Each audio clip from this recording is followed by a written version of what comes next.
And then we'll do our run-up check. Now the run-up check is important to see if the engine is actually operating normally, if the magnetos are working, if the carburetor heat is working, and so on. Make sure that your brakes are set before you're doing this check, because you're increasing the power and the airplane might inadvertently start to move if you're not paying attention. So for the check, we set the throttle to 1700 RPM.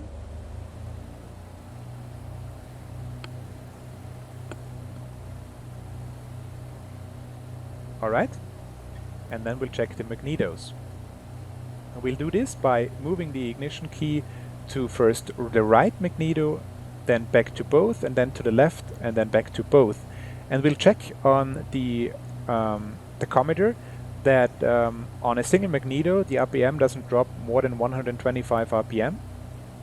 And there is the difference between the drops from left and right magneto is not more than 50 RPM. Okay, so let's try it. We have 1700 RPM now. Let's switch magnetos to right. We have seen a drop to 1600, so that's 100 RPM. That's within the limit, that's fine. So back to both and check if it's up to 1700 again. Yes, it is. And now we're doing the same for left. We have roughly the same drop here, so that's fine. And back to both. Don't forget to switch back to both. Then we'll check the carb heat. We switch it on and then we check if we have a drop in RPM. Oh. Yes, there it is. And when we switch it off again, the RPM will go up. Yep. So that's checked. Then we check the engine instruments. Oil pressure, oil temperature in the green, that's good. Fuel is correct. And the ammeter is positive and no low voltage light, so that's all good. And finally we check the suction gauge. The suction gauge is showing us if in this airplane the attitude indicator and the directional gyro are actually powered sufficiently by the vacuum pump. The turn coordinator also has a gyro, but this is operated electrically. So the suction gauge only tells us if attitude indicator and directional gyro are powered correctly. Okay, then finally throttle back to 1000 RPM. Then set your radios to the correct frequencies and so on. Set your transponder to altitude. And when you're on the runway for takeoff, you can also switch on the strobe lights. I leave them off right now because I always get a strange clicking noise in my headset if I switch them on. Adjust the throttle friction lock, so make sure that the throttle control is moving just as you prefer. And then for takeoff, release the brakes. So before takeoff checklist completed. Then the takeoff procedure, we'll go over that in the takeoff lessons, but it's important to check that the flaps are at the correct setting.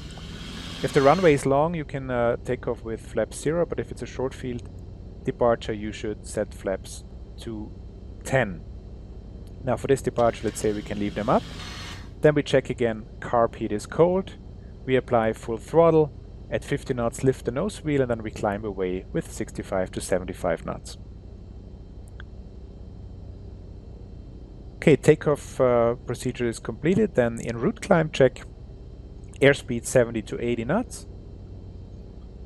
For a normal climb, throttle full open, and the mixture reach below 3,000 feet. Above 3,000 feet, you have to lean for maximum RPM. And route climb checklist complete. Cruise checks, power 1900 to 2550 RPM, elevator trim, adjust, and mixture lean. Cruise checks completed. Descent checks, mixture adjust for smooth operation. If you're doing an idle descent, then use full ridge, power as required, and the carb heat as required. If the conditions are conducive to carb icing, switch carb heat on during descent. Descent checklist complete. Then the before landing checks. Again, seats, seat belts, and harnesses adjusted and locked. Mixture rich, and carb heat on. Before landing checklist completed. Then the landing checks first a speed of 60 to 70 knots with the flaps up. Then when the speed is in a wide arc and you extend the flaps, then speed 55 to 65 knots. Touchdown with the main wheels first, and during the landing roll lower the nose wheel gently and then apply the minimum braking required. So landing checks complete, then parked landing or go around. Now if you are not completing your landing but doing a go around, then the procedure is throttle full forward, full open, carb heat cold, wing flaps retract to 20, airspeed 55 knots, and then retract the flaps slowly. Parked landing checks completed. Now let's say we have just landed. I've just taxied off the runway, switch the transponder to standby. Then the procedure is we have probably been landing with flaps 30. So after landing checks, wing flaps up, carburetor heat cold. After landing checks complete. And now we have reached our parking position again. So securing airplane checks, parking brake set, radios and electrical equipment off. Okay. Mixture idle cutoff. This will switch off the engine.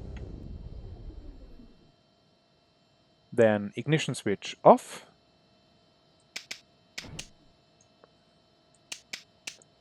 It's also good practice to pull the key out immediately. And then the beacon off, master switch off, and then install the control lock.